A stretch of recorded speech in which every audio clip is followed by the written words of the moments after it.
Hey guys, Needle here, and this time we're going to be looking at Alec Ogletree and his game against Nebraska on New Year's Day. This Capital One Bowl, as you can see with all the advertisements.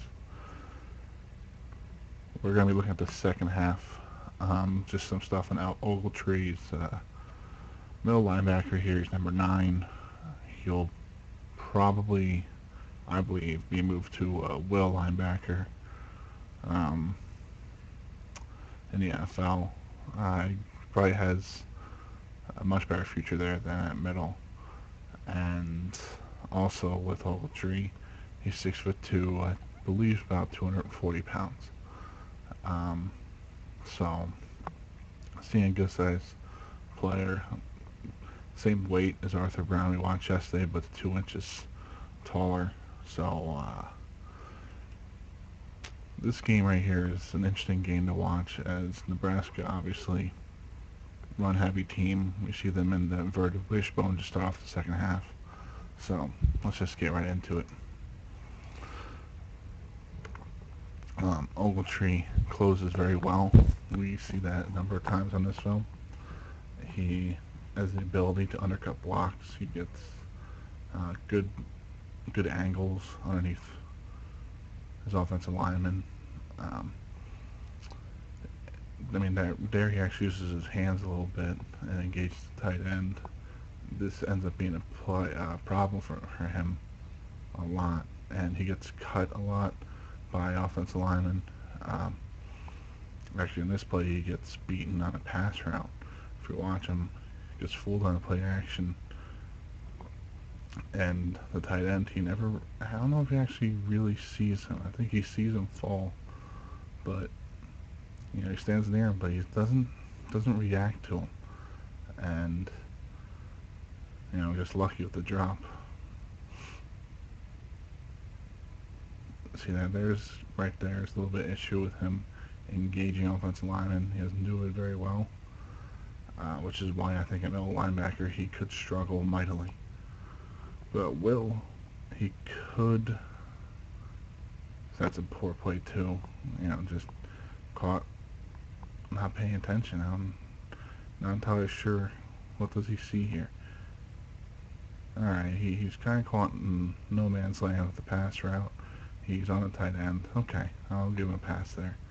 But you'd like to see him make the tackle the first time rather than having to react a second. And again, swallowed by an offensive lineman. He does not use his hands well. And in the NFL, that is deadly. The center's on him, and no separation between him and the lineman. He's out reaching. Yeah, here he is. And this is where he kind of excels.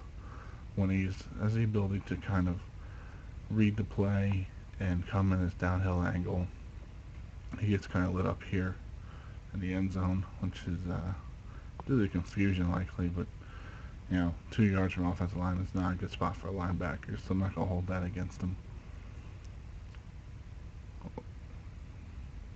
Kind of gets held a little bit there. Um, Again, not engaging well though. And there's another example. He just clearly does not feel comfortable engaging offensive linemen. I don't even know why he lowers his shoulder into this tackle or guard.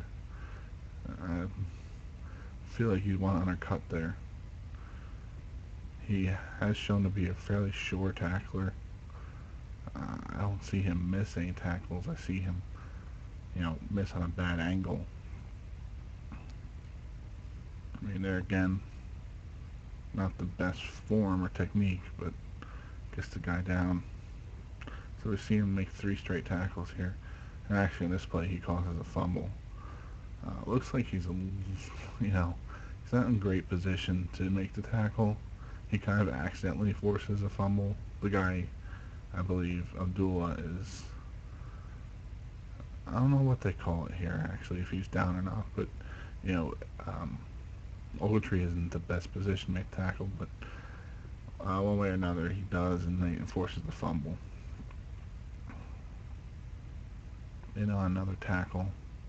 We don't see him too much in pass. There's another example of how he engages offensive linemen. That's not that bad. He's ripping, at least he's using some technique rather than just running. It's a good cover play by him. You want to see those things. As a will linebacker, it's something he will be doing a lot in the NFL. Here's his closing speed, but doesn't break down. And you see that earlier in this game too. Undercuts offensive lineman, makes another tackle. So, I mean, there's your positives. It's pretty clear what is a positive of his and what the negative is. He does, and again, you saw on display, does not engage well offensive linemen. And I think that is a major concern for me at middle linebacker. If he's playing at will in a 4-3, I believe you can be seeing a player that could excel at the position and be there for a number of years. Now, do you want to take a will linebacker early in the draft? That's a question. Personally, I'm not crazy about doing a top 15 pick or so on a will linebacker, especially because the argument is that will linebackers are the least valuable players on the football field for a 4-3 defense. And he shows his speed a little bit here. I mean, I think they break this down. Yeah, he just kind of does an outside-in stunt. There really isn't a whole lot to it, but he does make the tackle at least. So, there is that. Him or Jarvis Jones was getting that sack one way or another. So that ends this. So, where do I think he goes? I believe he's probably a late first-round pick. Probably a little early for him. He will be productive. He will get on the field for you. But I don't think this type of player that you want to be using an early first-round pick on. But he is a safer pick in my mind because he will find a spot at one of the three spots on a 4-3 team. So, all right. That's Alec Ogletree versus Nebraska. And coming up, we have Tyler Eifert.